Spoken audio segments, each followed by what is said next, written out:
Decades come and go, but the movies are forever.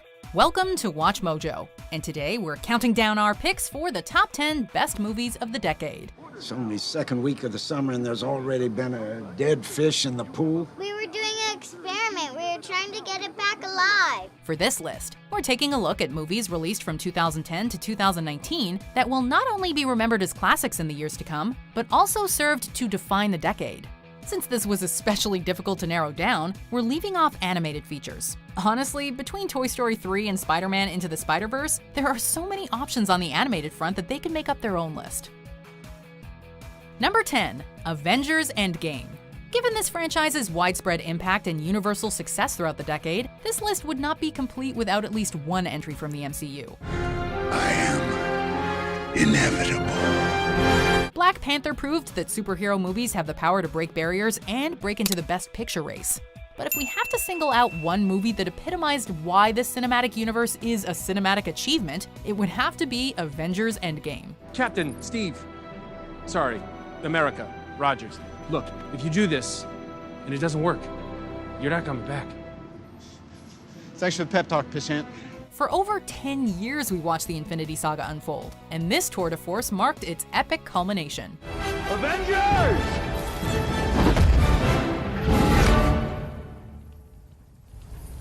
Assemble. Finding just the right balance of old and new, the film brings everything full circle with laughs, tears, and thunderous applause. As the credits roll, it doesn't feel like you've merely watched a movie. It feels like an important milestone. Number 9, Arrival. The 2010s proved to be a breakout decade for director Denis Villeneuve, who explored a wide variety of different styles and genres. It was his foray into sci-fi, however, that fascinated us the most. Dr. Banks, you can start. Arrival warrants comparison to the likes of Steven Spielberg and Stanley Kubrick, but maintains a signature that belongs to Villeneuve alone. When some spacecraft arrive on Earth, it's up to one linguist to decipher the reason. But Dr. Banks, is this really the right approach? Trying to teach him how to speak and read? That's gotta take longer. You're wrong. It's faster. The film keeps the audience guessing until the very end, which is every bit as poignant and inspiring as one would hope.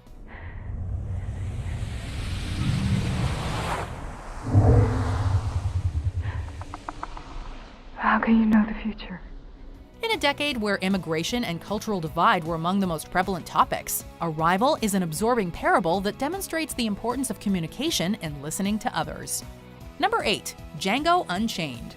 For 3 decades, Quentin Tarantino has remained one of the industry's most distinctive and exhilarating voices. Among the 3 films he made during the 2010s, Django Unchained was arguably his most audacious outing, as well as his most fun. His name is Django. He's a free man. He can ride what he pleases. Like a master chef, Tarantino combines several ingredients that most people wouldn't dare put into one pot. With Tarantino adding his own special seasoning, though, it comes out as a perfect fusion of different tastes. How do you like the bounty hunting business? Kill white folks and they pay you for it? What's not to like?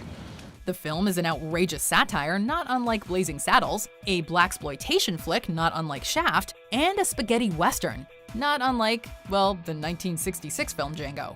It's also an effective buddy picture with Jamie Foxx and Christoph Waltz creating the most memorable western duo this side of Butch and Sundance.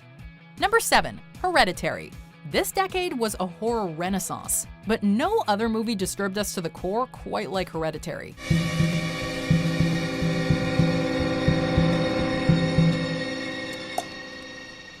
A supernatural horror drama such as this easily could have come out in the late 60s or 70s, drawing parallels to classics like Rosemary's Baby, The Exorcist, and The Omen. It's hard to breathe. What do you mean? I think my throat's getting bigger. At the same time, Hereditary still feels like a product of the 2010s, touching upon mental health and trauma with a modern sensibility. You tried to kill me. I love you. Why did you try to kill me? I did. I was trying to save you. Why did you try to kill me? Toni Collette dominates the screen as a woman who's either being torn apart by an evil presence or the madness within. Whereas so many other horror films literally jump out at the audience, director Ari Aster lures us in with tense foreshadowing and subtle scares, leaving us completely unprepared when insanity takes over. Number 6, The Wolf of Wall Street. Although it's mainly set in the 80s and 90s, the story of Jordan Belfort feels all too relevant in today's world. We live in an era where big business reigns supreme. Fugazi, it's fake. Yeah, Fugazi, it's a wazi, it's a woozy, it's a... In Belfort's eyes, the little guy is so insignificant that we never even see the countless people he scammed over the years. John, one thing I can promise you, even in this market, is that I never ask my clients to judge me on my winners. I ask them to judge me on my losers because I have so few. Instead, Martin Scorsese's electrifying biopic focuses on how a Wall Street mogul sold his soul in exchange for the American dream. A fancy mansion, luxury vehicles, and so much cash you could drown in it. You just tried to bribe a federal officer. No, technically I didn't bribe anybody. No, that's not the conversation I heard, Jordan. According to the U.S. criminal code, there needs to be an exact dollar figure for the exchange of services that would not hold up in a court of law. That's not how I heard it. In other words, greed and the American dream have become one and the same. Leonardo DiCaprio portrays Belfort as a con artist who's beyond despicable, yet so charming we'd still probably buy his pen. Number 5. Inception. If the 2000s put Christopher Nolan on the map, the 2010s solidified his status as a master of filmmaking. Hands, get back here now! Go! I can't make it! Go! Interstellar was perhaps Nolan's most heartfelt film to date, but Inception opened our minds to bold new ideas. Now, more than ever, Hollywood seems reliant on established properties to pack theaters. Only use details, a street lamp or a phone booth, never entire areas. Why not? Because building a dream from your memory is the easiest way to lose your grasp on what's real and what is a dream. Is that what happened to you? Inception stood out as an anomaly, an original, standalone story that not only excited us, but also challenged the audience to think. We need you there to tailor compounds specific to our needs. Which are? Great depth. A dream within a dream. 2 levels. 3.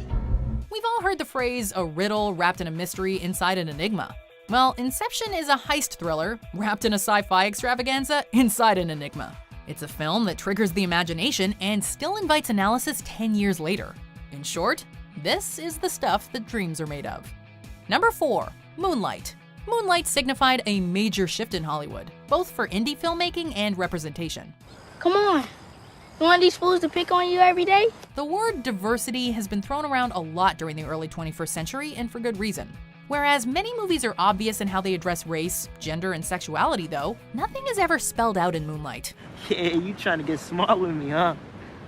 This Best Picture-winning drama requires its audience to look closer, making them see that there are multiple sides to every human being. A drug dealer can actually be an affectionate father figure. A juvenile delinquent can actually be a scared little boy trying to survive in an unaccepting world. Everyone is forced to fit the mold they were born into. Through love and understanding, however, our protagonist may come to embrace his true identity. Number 3. Mad Max: Fury Road. In today's blockbuster landscape, audiences are used to seeing movies with excessive CGI, overly complicated plots, and repetitive action. How much more can they take from me? I got my blood, now it's my car! Fury Road was the complete opposite, emphasizing practical effects and stunts, keeping the story as simple as possible, and putting so much thought into the composition of the action that individual stills could hang in a museum.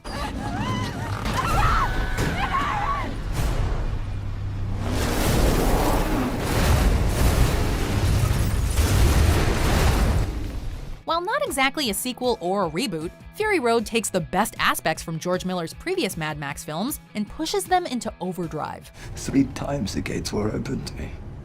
What gates? I was awaited in Valhalla. They were calling my name. The best way to describe the film is the climactic chase of the Road Warrior sustained for 2 hours. Although that sounds incredibly straightforward, the film's emotive characters, inventive production values, and high-octane direction set a new standard for the genre. You know, hope is a mistake.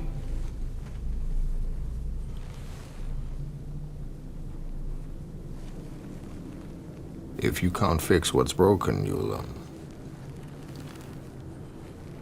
go insane. Number 2. Get Out. Hereditary may have been scarier, but Get Out challenged preconceived notions about horror in film. It's by no means the first movie to blend horror with dark comedy and satire, but Get Out made us think about current racial and social tensions in ways we never anticipated. By the way, I would have voted for Obama for a third term if I could. Best president in my lifetime, hands down. I agree, yeah. And in doing so, it attained heights rarely seen within the genre. And this all came from the mind of a former Mad TV cast member. Sink into the floor. Wait. Sink.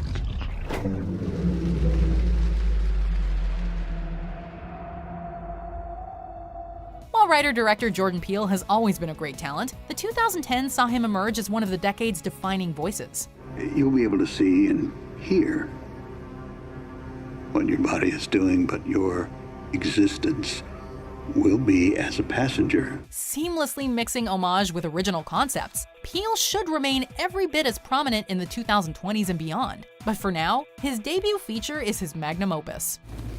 I mean, I told you not to go in that house. So, how many of these amazing movies did you see? Did you see them all in the theater? Do you have any idea what we've slotted in at number 1? Or at least what year it's from? Alright, let's run through some honorable mentions, and then we'll name our pick for Best Movie of the Decade. I'm an attorney, Dimitri. I'm obligated to proceed according to the rule of law. Not agreed.